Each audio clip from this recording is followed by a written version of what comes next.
কিন্তু জামায়াতের সাথে আপনার দুটি বেসিক ব্যাপারে আপনি বিভিন্ন সময় বলেছেন, আমরা সেই বেসিক দুইটা ব্যাপার একটু দেখে নিই। জামায়াত সম্পর্কে মাওলানা মামুনুল হক কি বলেন? তারা একটি রাজনৈতিক সংগঠন এবং তারা ইসলামের ক্ষেত্রেও তাদের একটি আইডিওলজি রয়েছে, তাদের একটি দর্শন রয়েছে। বিশেষ করে তারা মরহুম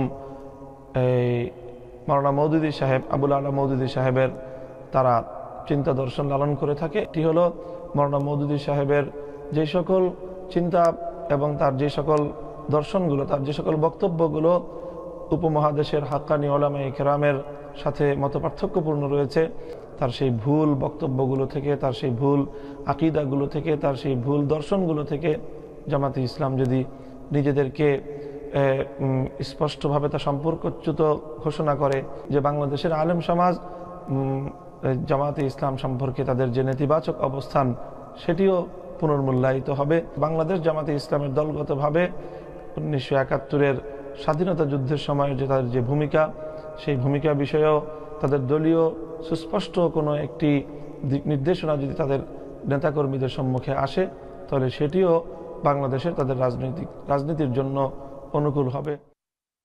জি, আমরা এটার ব্যাপারে শুনবো। তার আগে আরেকটি তথ্য আপনি তো নিজেই জানিয়েছেন, 5 তারিখের পরে বোধহয় 6 তারিখেই 6 আগস্ট গত বছরের বেগম খালেদা জিয়ার সঙ্গে আপনার দেখা হয়েছিল এবং দীর্ঘ সাক্ষাৎ হয়েছিল, সেটা আমরা শুনবো।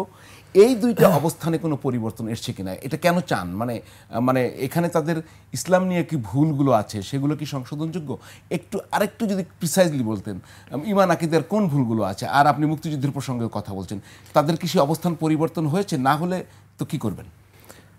এখানে আমি জামাতে ইসলামের তাদের যে আধ্যাত্মিক গুরু এবং তাদের প্রতিষ্ঠাতা মরহুম মাওলানা আবুল আলা মওদুদী সাহেব, ওনার কিছু স্পেসিফিক কিছু বক্তব্য এবং কিছু মতাদর্শ, যেগুলোর ব্যাপারে ওনার সেই বছর যুগ যুগ ধরেই এদেশের আলেম সমাজের সাথে তাদের সাথে মতবিরোধ রয়েছে। তার মধ্যে বড় একটা হলো যে সকল নবীদেরকে নিঃশর্তভাবে এবং সামগ্রিকভাবেই আমরা নিষ্পাপ মনে করি। সেই জায়গায় ওনার কিছু একটু কারেকশন আছে। ওনার পক্ষ থেকে উনি এটাকে দ্বিমত করেন। কি দ্বিমত করেন? উনি কিছু বক্তব্য যে না, নবীগণের দ্বারাও কোথাও কোথাও ভুল হয়েছে, এরকম মর্মে ওনার কিছু বক্তব্য আছে। আর এছাড়া আমরা মনে করি যে নবীর পরে নবীজির যে সহচর যারা ছিলেন, সাহাবী যারাকে আমরা বলি, সেই সাহাবায়ে কেরাম আমরা মনে করি যে তারা সমালোচনার ঊর্ধ্বে এবং তারা সামগ্রিকভাবে উম্মার জন্য তারা আইডল, এবং তাদেরকে আমরা বলি মেয়ারে হক, সত্যের মাপকাঠি তারা। তো এই জায়গাটাতেও মওদুদী সাহেব নবীর পরে আর কাউকে ঠিক ওইভাবে বিতর্কের ঊর্ধ্বে তিনি বিশ্বাস করতে চান না। ওনার বক্তব্যে তিনি ব্যাপকভাবে অনেক সাহাবী, বড় বড় সাহাবীদের কার্যক্রম নিয়ে তিনি সমালোচনা করেছেন। এটা হলো মৌলিক দুইটা পয়েন্ট। এই সমালোচনা কি হারাম বলবো আমরা?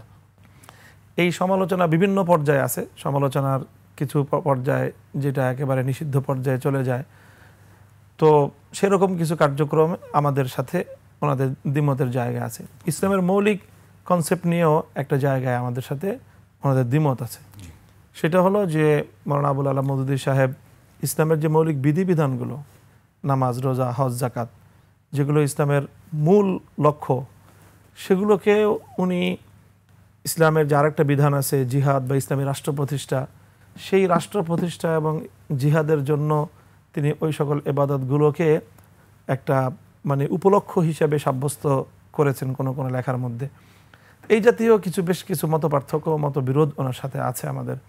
আমাদের বক্তব্য হলো এটা ওনার ব্যক্তিগত মতামত থাকুক, জামাতে ইসলাম দল হিসাবে মওদুদী সাহেবের সকল বক্তব্যকে তারা তাদের দলীয় আদর্শ হিসেবে গ্রহণ না করুক, এবং এই জায়গাটায় ওরা তাদের বক্তব্য স্পষ্ট হোক যে মওদুদী সাহেবের এই বক্তব্যগুলো ভুল। এটা হলো আমাদের সেই হাফিজ হুজুরের যুগ থেকেই আমাদের বাংলাদেশের আমাদের পূর্বপুরুষরা তাদের কাছে বারবার এই অফার করেছেন। চেঞ্জ করেছে তারা এখনো পর্যন্ত তাদের পক্ষ থেকে ঠিক আমরা যেভাবে বলি সেইভাবে তাদের পক্ষ থেকে কোনো বক্তব্য আসেনি। আরেকটা ইস্যু যেটা মুক্তিযুদ্ধ বিষয়, অবশ্যই এই বিষয়ে তারা আগের তুলনায় এখন যথেষ্ট অনেকগুলো বক্তব্য তারা রেখেছে। দলীয় জায়গা থেকে অনেকেই বলেছে যে তারা মুক্তিযুদ্ধের সময়ে কোনো ভুল ভ্রান্তি হয়ে থাকলে জামাতে ইসলাম সেজন্য তারা ক্ষমা প্রার্থনা করেছে বা দুঃখ প্রকাশ করেছে, এটা তারা বলে। তো যদি সেটা হয়ে থাকে, এই বিষয়ে আমাদের আলাদা কোনো সুনির্দিষ্ট কোনো প্রস্তাবনা নেই যে এইভাবে দুঃখ প্রকাশ করতে হবে। আপনাকে অ্যাকসেপ্ট করেছেন কিনা তাদের এই অবস্থানটা? এটা নিয়ে এইভাবে আমাদের মধ্যে আনুষ্ঠানিক কোনো আলোচনা হয়নি। আমরা লক্ষ্য করছি যে দেশ এবং অনেকেই এই বিষয়টাকে এখন অনেকটা আগের তুলনায় মানে অনেকটাই নরমভাবে দেখছেন, সফটলি তারা এটাকে মনে করছেন যে হ্যাঁ, জামাতে ইসলাম এই জায়গাটাতে তারা তাদের যে অবস্থানগত যেই কিছুটা ভুল ছিল, সেই ভুলের জন্য তারা দুঃখ প্রকাশ করেছে এবং অনিচ্ছাকৃত কিছু ভুল বা ইচ্ছাকৃত ভুল এগুলো বলে তারা সরি বলেছে। কাজে এই বিষয়টা অনেকটা মিনিমাইজ হয়ে আসছে বলে মনে হয় আমার কাছে।